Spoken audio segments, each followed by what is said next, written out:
ஓணம் பண்டிகையொட்டி கேரளத்தில் மின் ஒளியில் ஜொலித்த முக்கிய சாலைகள், முக்கிய அரசு அலுவலக கட்டடங்களும் வண்ண விளக்குகளால் அலங்கரிப்பு.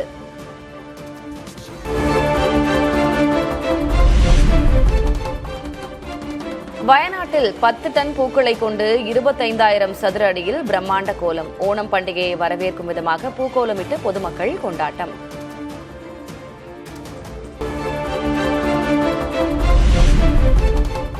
ஓணம் பண்டிகையொட்டி சென்னை மகாலிங்கபுரம் ஐயப்பன் கோயிலில் சிறப்பு பூஜை. மலையாள மொழி பேசும் மக்கள் வழிபாடு.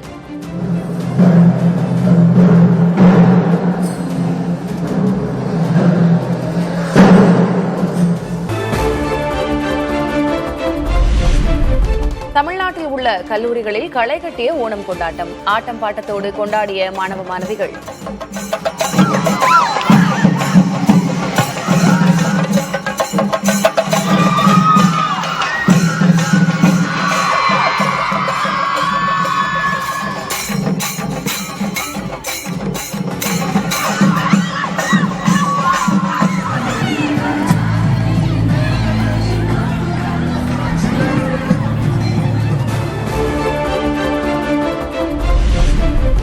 வட மாநிலங்களில் விளைச்சல் பாதிப்பால் சென்னையில் வெங்காயம் விலை 2 மடங்கு உயர்வு. 1 கிலோ பெரிய வெங்காயம் 80 ரூபாய் வரை விற்பனை.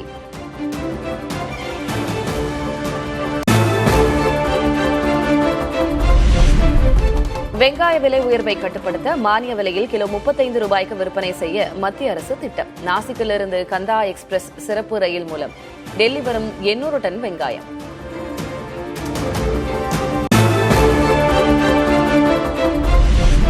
தமிழ்நாட்டுக்கு காவிரியில் 15 நாட்களுக்கு வினாடிக்கு 9,000 கன அடி நீர் திறக்க வேண்டும். ஒழுங்காற்றுக்குழு பரிந்துரையை ஏற்று கர்நாடகாவுக்கு காவிரி மேலாண்மை ஆணையம் உத்தரவு.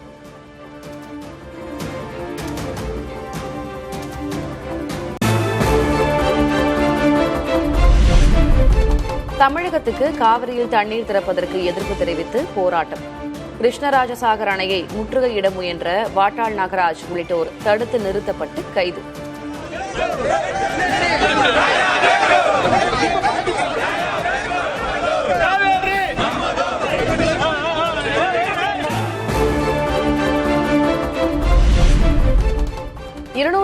புதிய பேருந்துகளின் சேவையை தொடக்கி வைத்தார் முதலமைச்சர் விஜய். 130 ஏசி பேருந்துகள், 120 சாதாரண பேருந்துகளின் சேவை தொடக்கம்.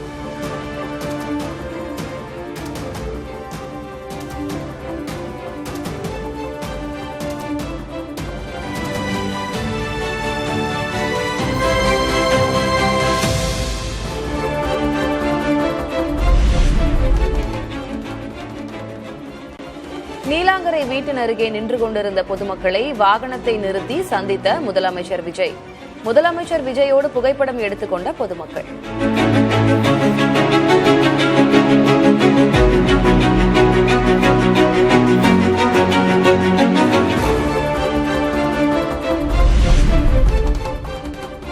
விமான நிலைய திட்டத்தை ரத்து செய்ததற்காக முதல்வர் விஜயை சந்தித்து நன்றி கூறிய பரந்தூர் பகுதி விவசாயிகள். நெற்கதிர் மற்றும் கிராம தெய்வங்களின் படங்களை முதல்வர் விஜய்க்கு பரிசாக வழங்கி மகிழ்ச்சி.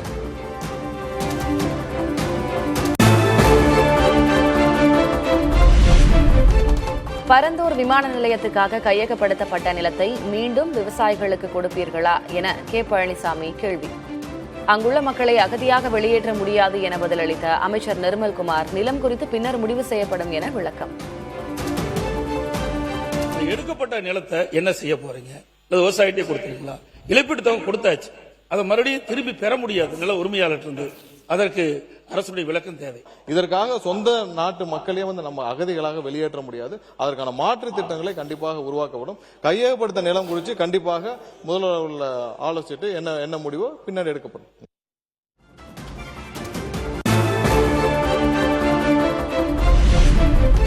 குறிப்பிட்ட திட்டத்துக்கு கையகப்படுத்தப்பட்ட நிலத்தை மற்ற திட்டங்களுக்கு ஒதுக்கீடு செய்ய சட்டத்தில் இடம் உள்ளது.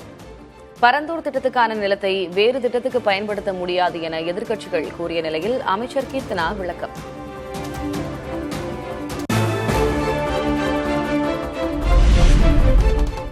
பரந்தூர் விமான நிலைய திட்டம் கைவிடப்பட்டது தொடர்பாக சட்டமன்றத்தில் கடும் வாக்குவாதம். அமைச்சர்கள் நிர்மல்குமார், ஆதவர்ஜுனா மற்றும் முன்னாள் அமைச்சர் தங்கம் தென்னரசு ஆகியோர் பரஸ்பரம் குற்றச்சாட்டு.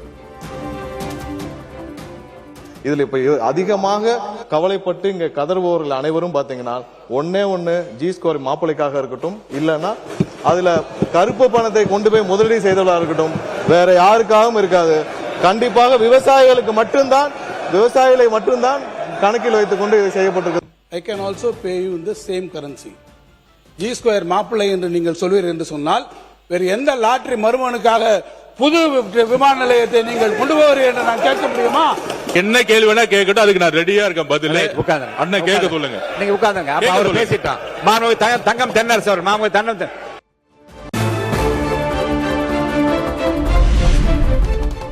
அமைச்சர் ஏதாவது பேசினால் அவருக்கு பதில் சொல்லுங்கள். என் கணவரை பற்றி பேசாதீர்கள்.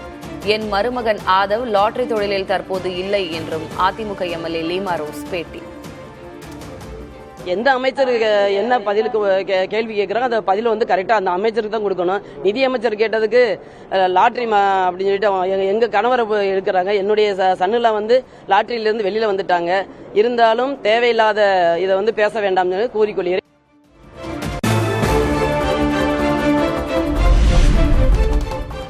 பரந்தூர் விமான நிலையம் தொடர்பான நிபுணர் குழு அறிக்கையை மூடி மறைத்தது ஏன்? திமுகவுக்கு மார்க்சிஸ்ட் மாநில செயலர் பே. சண்முகம் கேள்வி.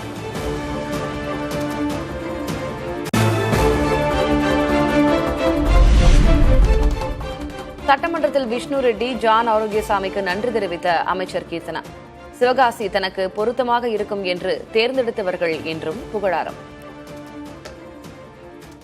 தமிழ்நாட்டு மக்களின் நெஞ்சில் குடியிருக்கும் மாண்புமிகு முதல்வர் அவர்களே, மாண்புமிகு அமைச்சர் பெருமக்களே, மாண்புமிகு எதிர்க்கட்சி தலைவர் அவர்களே, மாண்புமிகு சட்டப்பேரவை உறுப்பினர்களே, எனக்கு சிவகாசி பொருந்தும் என்று கணித்த என் அண்ணன்கள் விஷ்ணு மற்றும் ஜான் ஆரோக்கியசாமி அவர்களுக்கும், என் திறமையை நம்பி வாய்ப்பு கொடுத்த என் அப்பா புசியானந்த் அவர்களுக்கும், ஆதவ் சார் அவர்களுக்கும் என் மிகுந்த நன்றி அண்ட் வணக்கம்.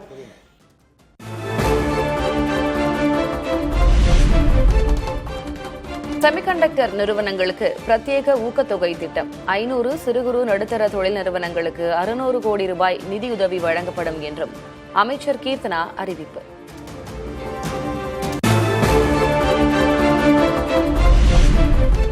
உப்பள தொழிலாளர்களுக்கான மழைக்கால நிவாரணம் 7000 ரூபாயாக உயர்வு. ரேஷன் கடைகளில் வெற்றி இருவித செறிவூட்டப்பட்ட உப்பு விற்பனை செய்யப்படும் என்றும் அமைச்சர் கீர்த்தனா அறிவிப்பு.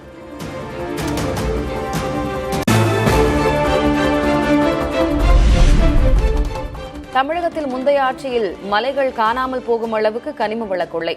சட்டமன்றத்தில் புகைப்படங்களை காட்டி அமைச்சர் பிரபு குற்றச்சாட்டு.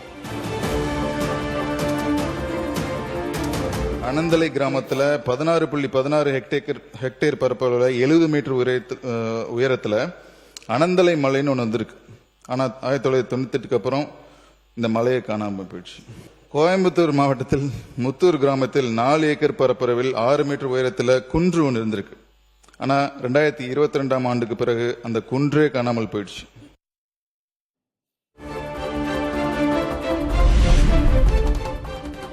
தமிழக பள்ளிகளில் 2010 ஆண்டு ஆகஸ்ட் 23ஆம் தேதிக்கு முன் பணியில் சேர்ந்த ஆசிரியர்களுக்கு டெட் விலக்கு வேண்டும்.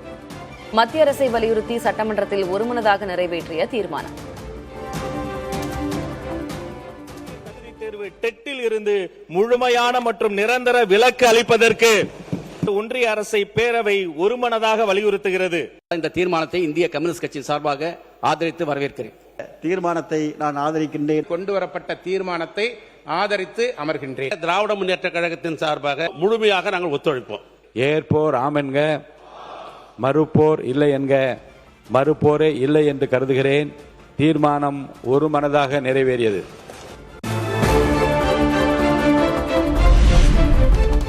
கடலோர மாவட்டங்களில் மக்கள் கருத்தை கேட்காமலேயே அரிய கனிமங்களை எடுக்கும் திட்டம் என புகார். சட்டமன்றத்தில் எதிரொலித்த புதிய தலைமுறை செய்தி.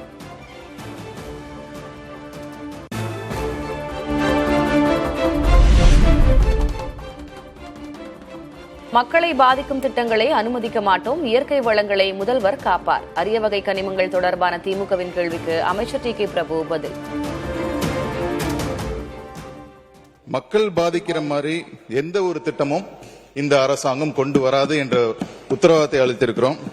தமிழக மக்களை மட்டும் இல்ல, தமிழ்நாட்டில் உள்ள இயற்கை வளங்கள், மலைகள், அனைத்தையும் காத்து நிற்கின்ற காவல் தெய்வமாய் எங்கள் முதலமைச்சர் இருக்கிறார் என்பதை இங்கே தெரிவித்துக் கொள்கிறேன்.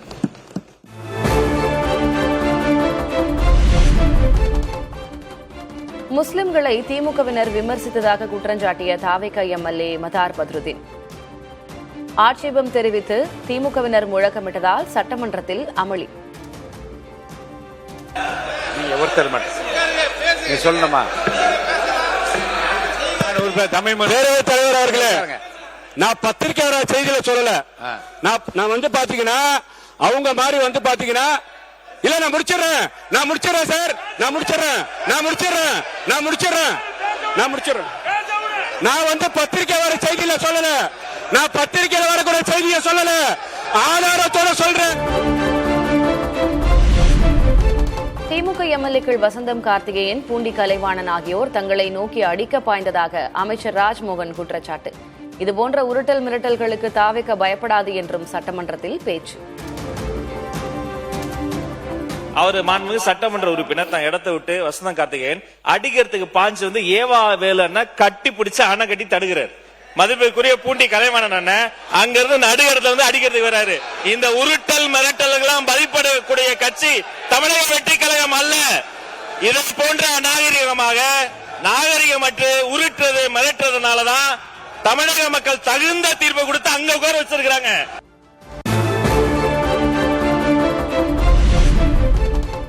சட்டமன்றத்தில் உறுப்பினர்களின் தொடர் அமளி குறித்து கவலை தெரிவித்த சபாநாயகர் ஜே.சி.டி. பிரபாகர், சஸ்பெண்ட் செய்ய வைத்து விடாதீர்கள் எனவும் எம்எல்ஏக்களுக்கு எச்சரிக்கை. உட்காருங்க. உட்காருங்க.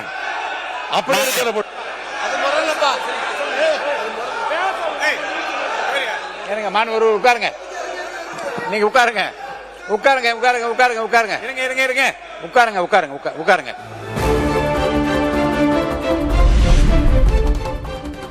6 அதிமுக எம்எல்ஏக்கள் ராஜினாமா விவகாரத்தில் எடப்பாடி பழனிசாமி செங்கோட்டையன் இடையே காரசார விவாதம். நீதிமன்றத்தில் வழக்கு உள்ளதால் பேச அனுமதிக்க முடியாது என தடை போட்ட சபாநாயகர். பொறுப்பு அமைச்சர் வந்து அந்த தொகுதியில் இருக்கின்ற மக்களுடைய பிரச்சனை முழுவதும் அறிந்து கொள்ள முடியாது என்ற அடிப்படையில் தான் அந்த சட்டமன்ற உறுப்பினர் தேவை. விரைவாக தேர்தல் நடத்த வேண்டுமா எங்களுடைய ஆர்வம், அதிலே மாற்று கருத்து கிடையாது. அதிலே நாங்கள் வெற்றி பெறுவோம், அதிலேயும் மாற்று கருத்து கிடையாது. அத்தனை பேரும் வெற்றி பெறுவார்கள். இது வந்து விவாதம் வேற மாதிரி போகுது, திசை மாறி போகுது. வழக்கு இருக்கு. வழக்கு மன்றத்தில் இருக்குது. இதை பற்றி இந்த விவரங்கள் எல்லாம் வழக்கில் இருக்கிறது. நீங்க சொல்ற இந்த விவரம் வழக்கில் அதை பற்றி பேச அனுமதி இல்லை. அவைக்குள் நீக்குகிறேன். காவிரிக்காக டெல்டா விவசாயிகள் காத்திருக்கும் நிலையில் மேட்டூர் அணை எப்போது திறக்கப்படும் என திமுகவின் கோவி செழியன் கேள்வி. விரைவில் நல்ல செய்தி வரும் என அமைச்சர் ஆனந்த் பதில். காவிரியில் தண்ணீர் எப்போது திறக்கப்படும் என்ற ஏக்கத்தோடு காத்திருக்கிறார்கள். மேட்டூர் அணை எப்போது திறக்கப்படும் அரசு அறிவிக்க இயலுமா என்பதை அரசின் கவனத்துக்கு ஈர்க்க விரும்புகிறேன். மாண்புமிகு பேரவைத் தலைவர் அவர்களே, கூடிய விரைவில் நல்ல செய்தி அறிவிக்கப்படும்.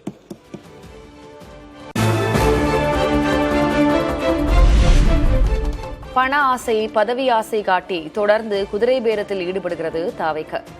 ஆளுநர் அர்லேக்கரை சந்தித்து மனு அளித்த பின் அமமுக பொதுச் செயலர் டிடிவி தினகரன் பேட்டி.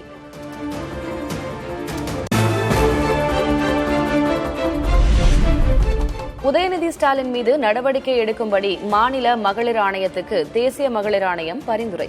தஞ்சை போராட்டத்தில் முதல்வர் விஜய் குறித்து உதயநிதி பேசியது தொடர்பான தாவேக புகாரில் நடவடிக்கை.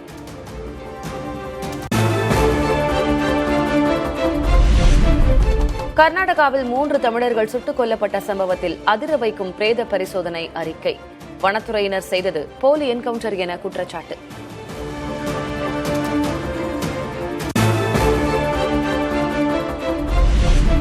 கர்நாடகாவில் 3 தமிழர்கள் சுட்டுக் கொல்லப்பட்ட வழக்கு குற்றப்புலனாய்வு பிரிவுக்கு மாற்றம். போலி என்கவுண்டர் என்ற குற்றச்சாட்டை அடுத்து வழக்கை மாற்றியது கர்நாடக அரசு.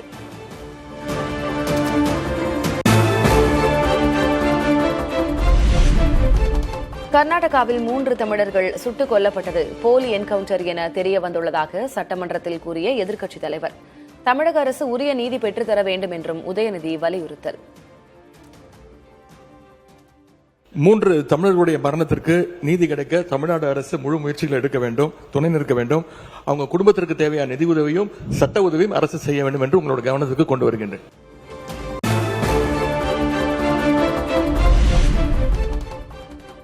கோவில்பட்டி கடலை மிட்டாய் விலை 25 விழுக்காடு அதிகரித்து 1 கிலோ 320 ரூபாயாக விற்பனை. சத்துணவு திட்டத்தில் கடலை மிட்டாயை சேர்க்க உற்பத்தியாளர்கள் கோரிக்கை. இன்றிலிருந்து கடலை மிட்டாய் விலையானது ஏற்கனவே விற்கப்பட்ட விலையிலிருந்து ஒரு 25% அதிகப்படியாக விற்கப்படும். ஏனென்றால் அதிக அளவு எங்களுக்கான கடலை பருப்பான விலையும் மண்டவெல்லத்தின் விலையும் அதிகரித்துள்ளது. குறிப்பாக ஏலக்காய் விலையும் அதிகரித்துள்ளது.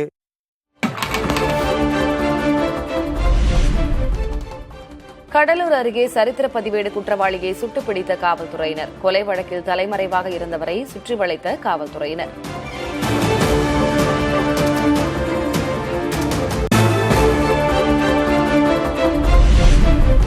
நாமக்கல் மாவட்டம் கொல்லிமலை ஆகாயகங்கை அருவியில் வெள்ளப்பெருக்கு. தொடர் மழையின் காரணமாக நீர்வரத்து அதிகரிப்பு.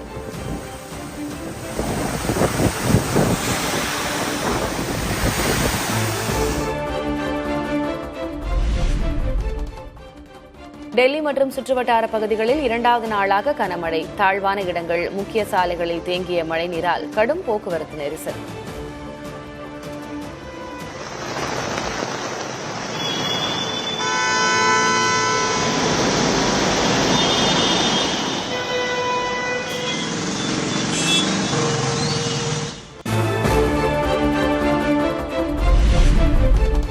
டெல்லியில் கனமழையால் புதிதாக திறக்கப்பட்ட நாடாளுமன்ற வளாகத்திற்குள் மழைநீர் கசிவு. பிரதமர் மோடியால் கட்டப்பட்ட நாடாளுமன்றம் இது என வீடியோவை வெளியிட்டு காங்கிரஸ் கிண்டல்.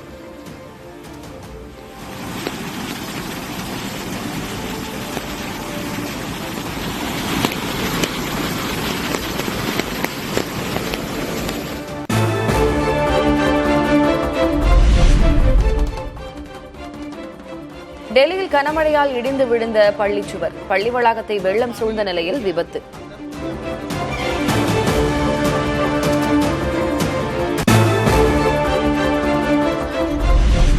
இமாச்சல பிரதேசத்தில் தொடரும் கனமழையால் சம்பா மாவட்டத்தில் கடும் நிலச்சரிவு. சாலையில் சரிந்த பாறைகளால் சம்பா பர்மோர் இடையே போக்குவரத்து முடக்கம்.